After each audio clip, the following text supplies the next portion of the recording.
I think YouTube sucks now. Do you ever feel like YouTube just doesn't feel the same as it used to? Has anyone else started to feel as though everyone on YouTube kind of looks the same now? I mean, the thumbnails look the same, the titles are similar, everyone's doing the shocked wow face. It's like we've entered this content arms race to see who can make the most over-the-top, hyper-edited, action-packed video possible. You know, in the good old days when there was a little magic, some personality, you know, soul. YouTube today is just pushing creators to not be themselves. You can see it in so much content across the platform. It's all the content is really boring. These YouTubers are following a format, but it's all strategic and it's all repetitive. Seeing everybody have the same exact merch, everybody making the same jokes, everybody having the same type of friends, the same editing, like it's just like I started to ask myself like, what's going on? There's so many people doing YouTube now. It wasn't the same 5 years ago. So many kids nowadays are really obsessed with the idea of being YouTubers and playing video games for a living. And they look at the current YouTube climate and make some dog water content. It's important to know that even the people you look to for inspiration, they're looking to people for inspiration. They're borrowing, they're picking and choosing and crafting their own content and persona around the people that they look to for inspiration. Everything is stolen,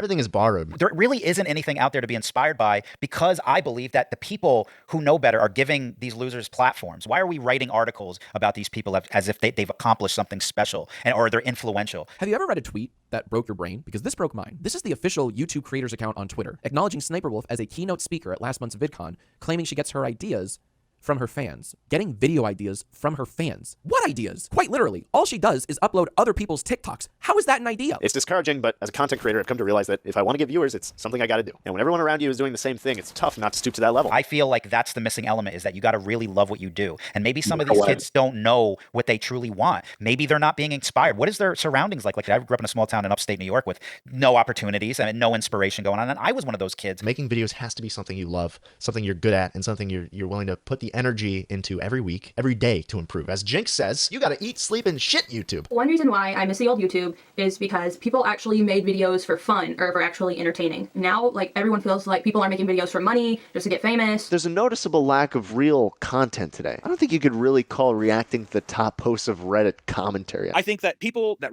react to things in a corner and upload the entire video to their site for their audience and make money off of it, regardless if they need it or not, that's like fucking really scummy. I don't think it's beneficial to build up your name stepping on the heads of other YouTubers and people in the videos you're reacting to. From where I'm standing, it just feels like a mix of negativity and just meaninglessness. Reaction content. You probably see it all over YouTube. Streamers uploading their streams to YouTube, reacting to other people's content, whether it's Osmongold watching every literal second of the Johnny Depp trial, Hassan with the meme of his empty chair, or XQC putting himself in the corner of a video and uploading the entire thing. Back then, hard work was appreciated, and now looks are being more appreciated than hard work. There could be this hot guy who just sits in front of the camera like for 12 hours picking his nose or something like that, and there will be like teenage girls in the comments being like, oh my god, I love you so much, marry me. These top streamers, right? They do nothing, okay? That's it, they do nothing. Let me show you guys. Just sit here.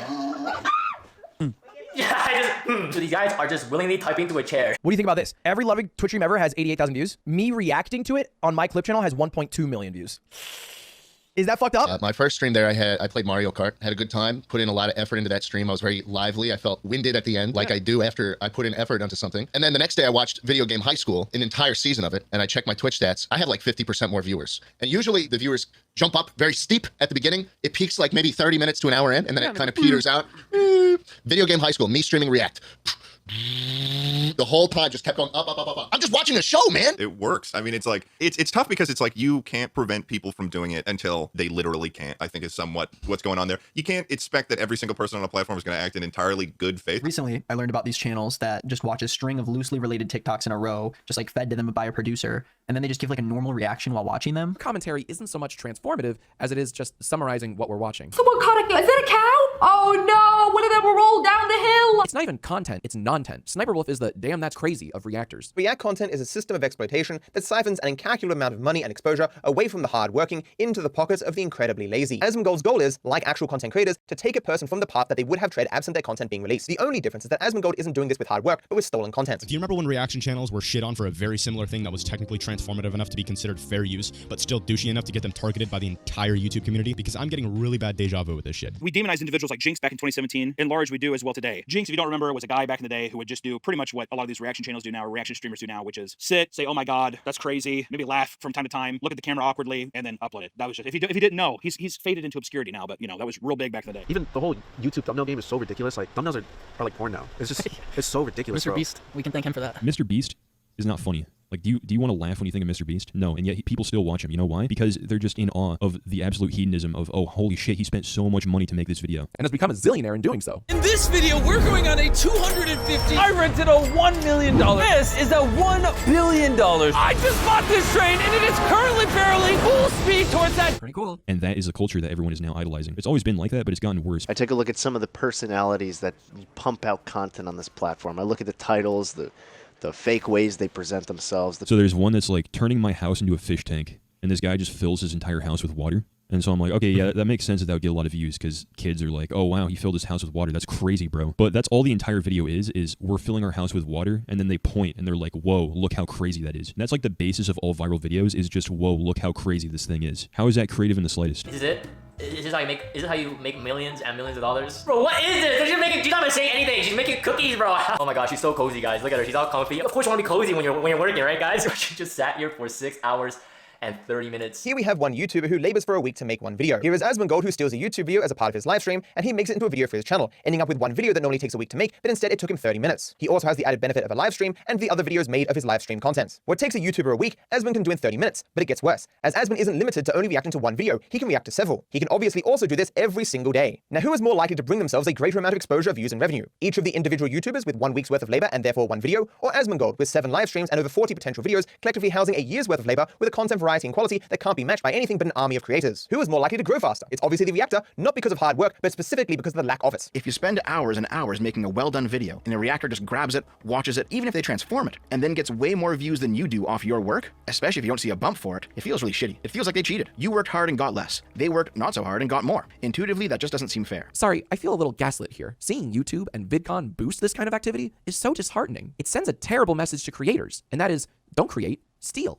Why make content when you can curate it? What's the point in writing music or animating or perfecting your craft when you can just upload someone else's hard work and say, This is nuts. Like, I cannot even believe what I'm seeing right now. And the bullshit that all the kids talk about. Hi, I'm here to report creativity. This has just led to the most annoying style of editing in YouTube history. You've noticed that they're all edited in a very specific way. That way being that it's annoying and way too fast. Make it some kind of an actual original funny skit, not just you jerking off with your friends about how much fucking money you have that you can afford to do crazy shit like this. Yeah, it's so disgusting. And I really don't like it. The whole thumbnails and short form content, TikToks and all that, it's all just... Many creators opting to abduct attention as opposed to earn it. I don't even remember when this became a thing, but having serious topics paired with like random cooking videos or Subway Surfers or a Simpsons episode. The creation of the third world has been going on for 400 years, brings us to another revelation, namely that the third world is not poor.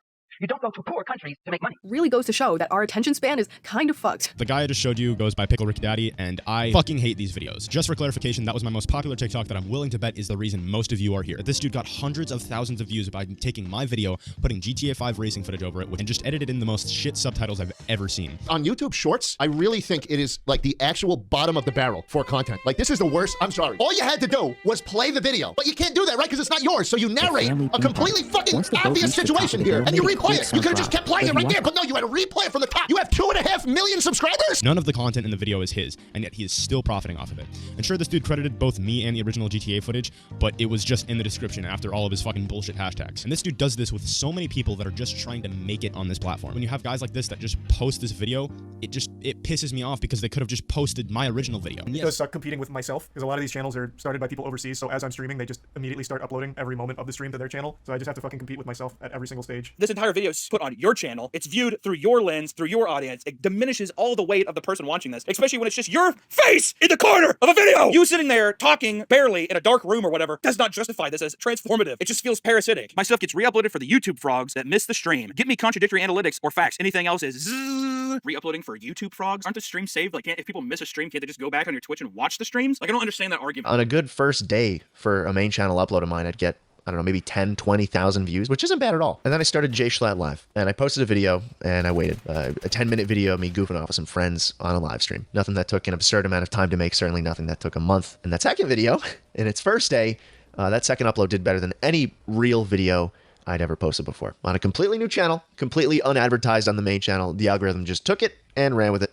The real-time views per minute were increasing with every passing minute, something I've never seen before, right after an upload. And for once I realized that I had started to do something right on this platform. And numbers stress me out, man. They used to keep me up at night even when I had like 300 subs, just thinking about like what I could do to get ahead, why whatever I was doing wasn't working, why someone else's was. And it's bittersweet because, you know, while I'm not upset that this new channel of mine is doing well, and I'm not upset at the possibility of not being stuck in a 9-to-5 for the rest of my life as quickly becoming a reality, I guess I'm more upset at what it took to get there. For whatever reason, it feels like people are more obsessed with numbers than ever, but not like they used to be. People used to like experiment with new ideas and think outside the box, give a new style to a new world and a new story, but now everyone looks at what's popular and just copies that. The fact that you can make millions of dollars off of a video that is 40 seconds long and took 5 minutes to make is kind of hilarious and like a slap in the face of the entire working industry. Anybody with 5 minutes of free time can get millions of views. So YouTube doesn't actually reward hard work and good content. It rewards attention-grabbing content. Because the site wants watch time now, just as much as it wants views. YouTube isn't interested in showing a video to their audience unless it's going to be one that'll make them a lot of money. It's content that doesn't teach you anything,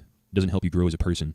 It wastes your time that could have been spent doing something meaningful. That you're not spending that time doing anything. You're staring at content that somebody made in 5 minutes for the sole purpose of grabbing your attention to make money off of you. Success on social media is driven by algorithms and people's opinions. If you guys don't like my new video, you might not watch the next one, and then views will start to drop and the algorithm won't promote me. No one needs any more content. I mean, that's the main thing. Like, no one needs to search anymore because the algorithm of YouTube automatically suggests that. This field has so much to do with momentum and algorithms that are completely out of your control. You just got to keep hacking away at it. If you take a month off and are just not on Twitter, not on YouTube, not doing anything related to the brand, you're going to be in for a rough couple of months as you come back and try and get back to where you were. And next thing you know, I have 80,000 subscribers and I can't pull 10K views a video. You know, you can't hit the pause button and expect everything to stay exactly the same. But we've been conditioned to think that risk is to be avoided. It's scary. You don't want to fail. So, you know what? I'm just going to go with what works. I'm still terrified of doing anything else because what if it doesn't do better? What if my innate want and desire to create something new and fresh becomes my downfall? And I think a lot about how dumb this site is, right? You know, how the fuck can I talk about anything I talk about, right? And get the amount of views I get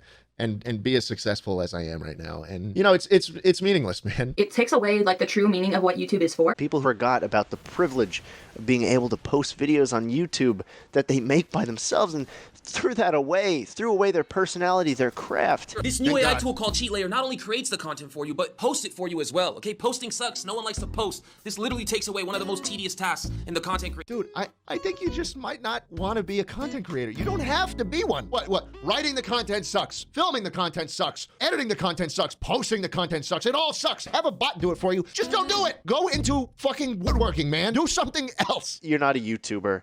You're making this site shitty. Sitting there and simply saying true with your mouth full, or letting a video play while you wander away to jack off in the bathroom, that's not transformative. Come with me to try to make my rent doing the NPC trend. What's your job? Do something of value! I just don't understand why we don't celebrate talent or anything exceptional about people anymore. I just don't know what happened. Like, I'm sorry to say, man, I'm like, these are not people that should be celebrated. I don't understand why we're not given the opportunities to some of these people, like you say, who don't get noticed, who don't get attention. I mean, I follow this girl. She can draw. She can draw 2 paintings at one time with both of her hands. Have you seen her before? Yeah, very talented. Now, you mean to say that back in 1992, that woman wouldn't be all over the television? I mean, like, where is she? Why is she just lost on the internet with, 10,000 followers? That drives me nuts. Is it cool to be a designer? Isn't it cool? Are you sure? It's hell to be a designer. These Twitch streamers are all talentless, not entertaining, not funny, don't deserve to be where they are. Actually put in some fucking effort and show that you deserve to be in this position to make YouTube videos. Nobody ever fucking does that. Ultimately, streamers will do whatever they want. I don't expect most of them to stop doing this shit, even if YouTubers want them to. Because most of these streamers aren't actually capable of providing interesting content without having a YouTube video on in the background. Have you seen the shit they do otherwise? Hot tub streams, naked body painting, fucking sleep streams, dude? I respect the few gamers left on Twitch, the long play channels, the speedrun channels. That's at least doing something. That's still what Twitch was originally and what it should have remained as. I want to see some homegrown talent. But what I don't want to see either are people who are establishment YouTubers. You know who I'm talking about. The people who are here every year but don't innovate, don't experiment, don't drive this platform forward. Swoozy. I watched Swoozy talk about having sex to subpar animation 7 years ago, and guess what? He uploaded a day ago, and it was the same exact thing. I feel like this country is supposed to harbor greatness amongst people, and sometimes I feel like some people's environment just shoots people down. And when I watch the news and I see destruction, and I go on TikTok and I see all these people doing nothing and being promoted, I go, well, what about the kid that actually has something to offer to inspire people? Why can't we lift those people up? It's really frustrating. There's less talent and more bodies. What does that mean? Of course, the new talent that are actually doing things for comedy and entertainment are nowhere to be found. There's nothing wrong with being entertained. I love being entertained. But the problem is when entertainment becomes a default form of all experiences. Entertaining has almost become synonymous with valuable or relevant. It's not that there's not talented people out there. They're out there, but I don't know if there's an outlet for them. There's no normal people YouTube. There's no like, here's a video of like two friends making a skit in the garage. These are regular people just doing what they're doing because they enjoy it. Like that fucking era is dead. And if anybody is making that kind of content, you'll never fucking find it because it's buried under tons of bullshit. I want to see shit that doesn't feel soulless. I want to see stuff that isn't just like, oh, look how much money we're spending this day, because I don't think that's interesting at all. There's something to say about the craftsmanship and the time that people put into making nice things for society. The old YouTube, it's so meaningful to me because it's not here anymore. And I grew up watching this stuff and I grew up appreciating it so much, and no one does it anymore. And I look back at it and I rewatch these videos for hours. I shit you not, I've been rewatching like the same video like 6 times over. I literally can't get over the fact of how good YouTube used to be and how it is now. To look at how it is now, it just makes me sad. Not a nostalgic sad. I wish it was like the old ways. This is my 17th year on YouTube, and I've seen this platform evolve countless times since I started in 2006. Back then, the content YouTube would boost was sketch comedy or meticulous music videos or content, just genuine, actual content. Today, the very definition of content is arguable because anything can be content, for better or for worse. You turn on the water, it's gonna fill up the water bottle. Oh, and then the water pours out of it so you can wash your hands. I'm just gonna say it. This sucks. This absolutely sucks. I like Mr. Beast, but on some level, it's kind of sad that the platform now requires someone to blow $5 to $10 million and upload just to be #1 on the platform. While Jimmy is also impressive with his film crew, production studio, and massive sets, it's basically Hollywood. He's like an independent Hollywood director where he must put on major spectacles to get viewers. He had to literally give away money to get attention. Oh, in my heart, I just wanted to be one of the role models that I had growing up.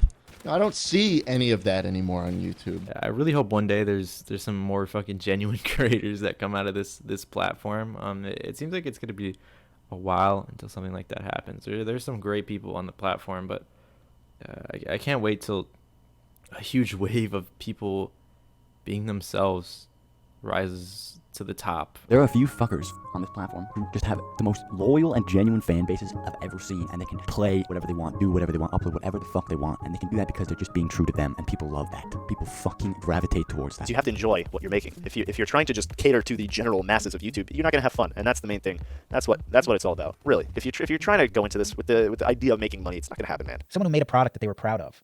I wish we could get back to that. That's why I feel like we do need some sort of a reset here. There needs to be some kind of a wake-up call. The soul is being removed from everything. You do not need to do the same thing as everyone else. In fact, I strongly encourage you to do something else, something unique and original. I know it's difficult, easier said than done, but that is where innovation is. Great things are not built out of someone else's vision. They're built when someone breaks away and discovers something new. We shouldn't be craving the things from the past to come back today.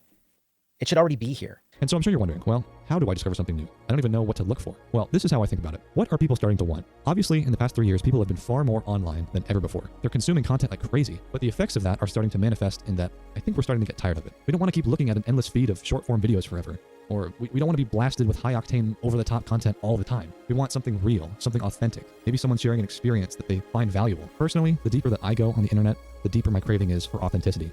You can't stay in this dopamine cyclone all the time. You can't keep doing this. At a certain point, we're going to have to make a change. And I'll tell you this right now, it's much harder to do that than it is to make the cookie cutter shit, bro. It's so much harder to make a video that's genuinely you, bro. It's so hard. And I guess that's why no one does it. But I know there's motherfuckers out there. What is the biggest YouTube video you ever dropped? Was it Vape Nation? Yeah. Back when you were like still kind of culturally relevant? Yeah. Well, it was cool because you used to make stuff and now you just critique stuff. And there's a big difference between people like me and people like you. Yeah. What happened? Yeah, I think everyone that's your fan wants to know, where did it all go wrong? I think people are pretty happy. I don't think so. I think a lot of people, I mean, if you look at the cultural relevance and contributions, I mean, you were contributing and now you're just kind of coming after people. You're like a leech. Yeah. Well, here's where it is. Was it the money or was it the fame?